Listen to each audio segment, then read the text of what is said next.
terendam, nggak bisa lewat. Simpang arah ke Iskandar Muda, Sepaha Perlewasa, Kepur sudah nggak bisa lumpuh.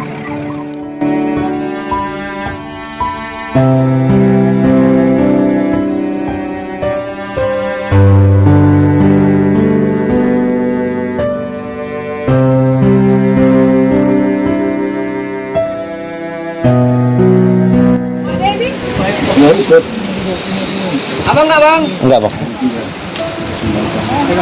Oke bang, sehat-sehat abang semua ya, sehat-sehat bang, thank you bang. Alhamdulillah. Dadah. Abang kok? Buka komplit, iya udah bang.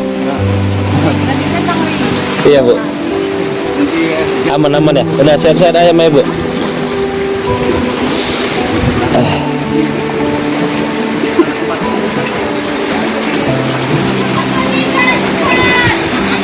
Alhamdulillah Reza Ibu udah aman ya, dievakuasi ya.